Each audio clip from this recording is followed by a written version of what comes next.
E para falar sobre o ataque, aquilo que nós estamos acompanhando e as outras consequências do último sábado, o que está acontecendo, as medidas que são tomadas tanto pelos Estados Unidos e também por Israel, olhando para o Irã nesse instante, a escalada do conflito no Oriente Médio, nós convidamos Natália Figman. Ela que é professora de Relações Internacionais da Escola Superior de Propaganda e Marketing. Professora, uma ótima noite, é um prazer recebê-la aqui. Boa noite, prazer estar aqui mais uma vez, Rafael.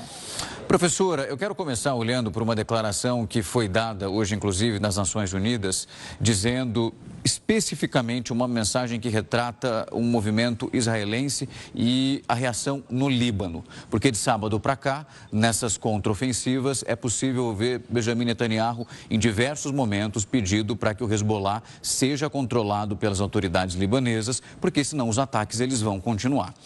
Desde sábado também discutíamos aqui com outros analistas se esse conflito pode tomar uma proporção ainda maior do que aquilo que nós estamos vendo, com outros atores participando dessa dinâmica. Verificando até essa terça-feira e como os ataques estão ocorrendo, também vislumbrando essas bases americanas em tantas outras regiões, é possível esperar que esse seja o próximo passo ou realmente é delicado demais fazer qualquer tipo de previsão nesse instante? É sempre muito difícil fazer qualquer tipo de previsão. Eu sempre penso e tento buscar, né, um caminho mais otimista, mas vou ser sincera que desde a captura de Nicolás Maduro, que aconteceu ainda nesse ano, o meu otimismo deixou de lado, né? Ficou de lado, porque na verdade o que a gente tem visto é uma crescente do armamento internacional e uma crescente dos ataques norte-americanos em relação àqueles alvos que os Estados Unidos já tinha declarado. Então, é muito difícil para vamos dizer assim, essa guerra tomar uma proporção ainda maior, porque já me parece que a proporção que ela tomou foi muito maior do que aquele conflito que a gente viu no ano passado entre Israel e Irã. Nesse caso, a gente teria que ver a entrada de outros dois países que são muito relevantes, né, e que têm uma relação muito especial com o Irã, que são Rússia e China. Até o momento, a China não se posicionou logicamente refutando, né, o ataque, colocando a sua posição a favor da paz, mas não demonstrou nenhuma iniciativa de apoiar o Irã diretamente. Então, a gente tem que aguardar um pouco para ver se a China, que é uma das principais atingidas com esse ataque, vai decidir entrar. Professora, hoje nós acompanhamos, inclusive no Salão Oval, uma entrevista muito rápida do presidente Trump e também primeiro-ministro da Alemanha. Naquele instante, ele disse que o pior que poderia acontecer em relação a tudo aquilo que nós vimos é que essa estrutura na escolha do novo Ayatollah e uma mudança de presidente, se alguém do mesmo perfil dos anteriores, que já inclusive nem estão mais no Irã, fossem escolhidos para ocupar os cargos. A senhora acredita que é possível também esperar uma interferência direta, assim como nós vimos na Venezuela, para uma nova liderança, para que ela chegue, ocupe esse cargo, mas que concorde com aquilo que é ofertado e também quase que imposto pelos americanos e também pelo governo de Israel? Sem dúvidas, essa é a proposta, vamos dizer, dos Estados Unidos, é que haja, né, novamente um governo favorável pró-Ocidente, inclusive, né, o filho do Shaya, que era o representante oficial do Irã, já se colocou à disposição, já falou, né, ele não se encontra no Irã hoje, mas ele se apresenta como essa liderança viável, essa liderança pró-ocidental, que estaria disposta a assumir o governo.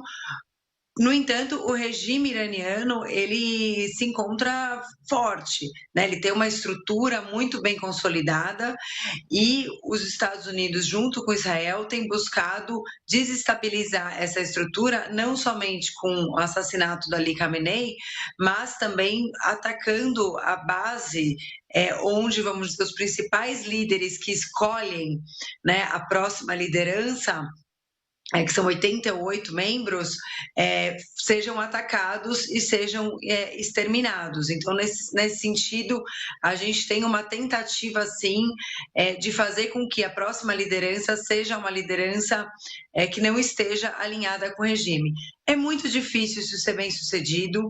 Me parece que a situação do Irã é uma situação mais complexa que a situação da Venezuela, por uma questão da própria posição geográfica que o Irã está, mas também por uma questão de ser uma civilização milenar, ter uma outra estrutura e ter um aparato industrial e militar muito mais sofisticado, que a gente pode perceber com os próprios ataques que o Irã tem feito, do que a Venezuela.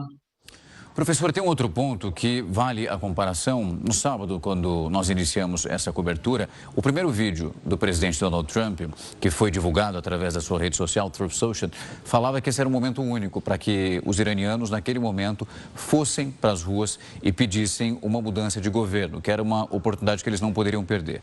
Nós vimos Benjamin Netanyahu seguindo essa mesma linha nas suas falas. Hoje, nós tivemos pela primeira vez um discurso um pouco diferente, ainda falando dessa importância da mudança de regime, mas orientando dessa vez as palavras de Donald Trump para que as pessoas não fossem para as ruas ainda. Eu queria muito a sua análise para essa mudança, porque ela tem um simbolismo muito forte, sabendo a capacidade de repressão da Guarda Revolucionária do Irã. Até porque uma das primeiras críticas de Donald Trump foram aquelas milhares de pessoas que foram mortas durante as manifestações.